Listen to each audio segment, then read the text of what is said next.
an entrance from one of my other favorite YouTubers. Welcome, folks, to the day that hell froze over. The Rantin Review Pro Wrestling today, covering probably the most epic thing that's happened in, 5-10 years in wrestling. AEW Rampage. August 20th, 2021, a day to be remembered at the United Center in Chicago. What we, for a long time, didn't think would ever happen again. CM Punk has returned to pro wrestling after 16 years out of pro wrestling, 7 years out of sports entertainment. We'll get into that during this video, give you my thoughts and where we see this going in the very immediate future. But before we get to that, I always appreciate it. It's being YouTube. If you guys take your fingers, give a little go to sleep to that like button, make it turn blue, make it turn black, put it to sleep. It helps the YouTube algorithm let other people know about this video, other people who are fans of AEW, CM Punk, and pro wrestling in general. I have to say, the way that AEW built this up over the last couple of weeks, of making it known that it was going to happen, but having that little seed of doubt that maybe it won't happen, even though it worked on a very interesting level where mentally we all knew, logically, this was going to happen, even though there are some, of course they're going to be, the nutballs, and I kept track of them. I'm sure you kept track of some of them too. The ones are like, CM Punk's not coming to AEW. You guys are just getting upset. No. We all knew, mentally, logically, we knew he was going to show up because of everything that happened, but there was that little part of you that's kind of like, yeah. Because in the pro wrestling and sports entertainment industry, we are often disappointed, especially over the last 10 years, many times disappointed with things not coming out the way we would like them or hope them or were promised them.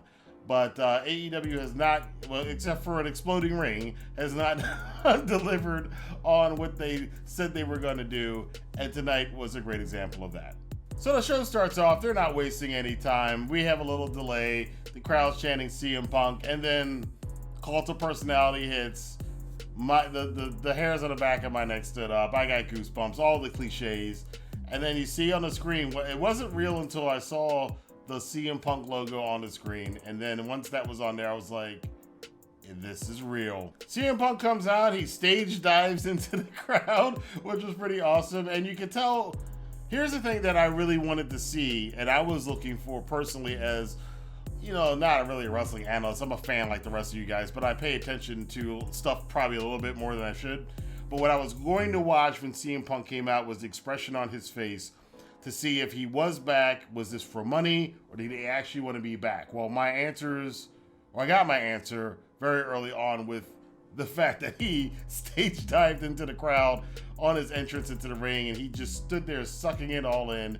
And you could see on his face the smile that his love of professional wrestling has always been there, but he didn't think he'd be able to get it the way that it was, the way that sports entertainment was over the last 10 years or the last 7 years.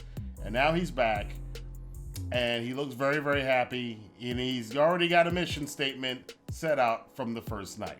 The roar of this crowd, by the way, was so loud. I have never.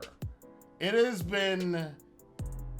And yeah, Cena got a big pop when he came back. I know Edge got a big pop when he came back. Some other people have gotten big pops even in AEW and other places. But Moxley got a huge pop when he debuted a couple years ago. But I have never heard a roar like I heard when CM Punk came out. When that music hit, the roar, the sustained roar on top of that. That's an Attitude Era level pop. That's a Monday Night War era level pop. I have not heard a wrestling crowd like that since the Monday Night Wars. And for those of you who did not grow up during that time, who were not around during that time, what we heard tonight, that was like a weekly thing. But I will say AEW's been kind of producing some of that on a weekly basis. So Punk got right into it. He talked about why he's been away. He made a very interesting distinction that I really appreciated. That distinction was that he left Ring of Honor back in 2015, on August 13th, 2005, sorry. He left Ring of Honor then, and that's when he left pro wrestling. and he did not return to pro wrestling until August 20th, 2021. So, yes, but I've said it many times. I think maybe because CM Punk and I have the same birthday, for those of you who didn't know. We were born on the same day. Maybe that's what it is, but I've made that distinction for years now that WWE is not pro wrestling, it's sports entertainment. I had a discussion with some guy the other day about this. He's like, wrestling fans coming up with the distinction. I was like, no. Vince came up with that distinction, and one of the biggest wrestlers of the last 15 years tonight made that distinction. Yes, CM Punk spent time in WWE in sports entertainment, but he is now back for, as he said, pro wrestling, for the love of pro wrestling. And that's what he's going to do. And the first person who's going to be in the line of fire, the very hot and popular Darby Allin. It was a great choice. Seeing Darby and Sting way up in the rafters of the United Center and Punk cutting a promo to them while they watched on. Man, I can't think of a bigger moment that's going to happen this year than CM Punk returning to wrestling the way he did tonight. Now, as for the rest of Rampage, we had a fairly decent show. All the matches had to be truncated because Punk's whole segment went for about 20-25 minutes. So the only real match we got on the card was a tag team match between the Jurassic Express and Private Party in the part of the tag team tournament to determine who's going to face the Young Bucks at All Out in the steel cage for the AEW Tag Team Championships. This match was, again, another banger from Jurassic Express. Can't shortchange Private Party here. They did their job well. Marco Stunt did his job well. Matt Hardy did his job well. And he flipped Marco Stunt off the apron. That looked awesome. It does look like Jungle Boy may have gotten a stinger in the match. He took a nasty Canadian Destroyer. The spot they set up, I would say never do that spot again. I mean, it looked awesome, but don't ever do that again. He was holding his head like for a very long time after the match. Hopefully he's okay. It looked like he was really, really hurting for the last 5 minutes of that match and after the match. But Jurassic Express wins the match. They go on now to the finals. That'll be next week on AEW Dynamite. Jade Cargill had basically a squash match here where she just showed off her. And I expected that. I think we all expected that it wasn't going to be a long match. They're still working her up as this monster on the women's roster and taking her time with it, which I like. They hit her weaknesses, showed her strengths. She came in, wiped out her opponent, and Kiera Hogan, and that was the end of it. Jade Cargill got in, got out, did what she needed to do, and that was it. Kenny Omega was here with Don Callis, looking sharp as ever, and they were complaining about how this was supposed to be their night, but because of Christian Cage, it wasn't. So there's going to be further confrontations there.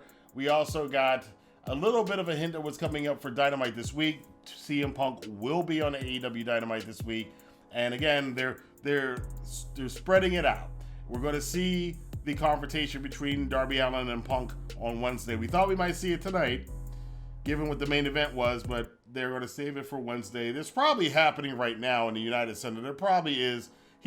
I would not be surprised if there's some footage in about an hour or two from people that were at the United Center that said Punk came out later on. As I thought from last week, Mark Henry in this interview segment that he has with the split screens is going to be a thing every single week where he goes, and now it's time for the main event. I kind of like that, and we did get our main event here. Red Death Daniel Garcia took on Jon Moxley in the main event of this show.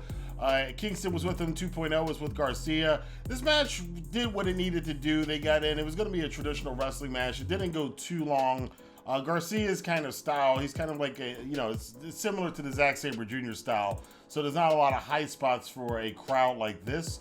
But they made it interesting enough, and it was short enough that the crowd did get their enjoyment out of it. Moxley winds up winning the match, getting the tap-out submission with his basically a crank near rear naked choke.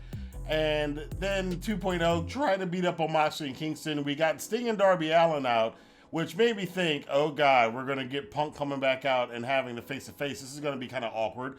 But that didn't happen on the show. But again, like I said, I wonder and suspect, we'll see whether or not they did this, whether or not Punk came out after that, after the cameras stopped rolling. But overall, not a lot of storylines advanced here because they really didn't need it. The main thing was CM Punk, and they did it at the very beginning. The buzz lasted for the next hour of the show. It wore off near the end of the show, but I think everybody's hyped, and now we just want to see what happens on Wednesday. Darby Allin, Sting, CM Punk face-to-face on AEW Dynamite in Milwaukee. I'm definitely going to be watching. I know a lot of you are definitely going to be watching. For people who call themselves wrestling fans who refuse to watch this, you're not wrestling fans. I'm sorry. I'm going to make the distinction. How can you make the distinction? I'm sorry. Well, you know how I can make the distinction? I've been watching this shit since 1985. This was one of the most exciting nights of wrestling, and I've seen for 35 years of watching this shit. This is one of the most exciting nights I've seen. It's up there with, you know, the craziness around the Montreal Screwjob, Hogan turning out and becoming NWO, Hogan slamming Andre, whatever big moment you can think of in the history of pro wrestling. This is really, really near the top of them. Congratulations to AEW, Tony Khan, CM Punk, everybody else involved, the people that were on the show, the fans in Chicago. And as I put out earlier today, I allowed my old 2011 to 2019 The Revolution of Pro Wrestling video. It's still available for free on my Patreon page. You can catch it now. In that video, I designated that a lot of this revolution that we're seeing right now started with CM Punk 10 years ago, dropping that pipe bomb. And the mentions and the way you can see, if you want to go watch it, you can go watch it. It's on my Patreon.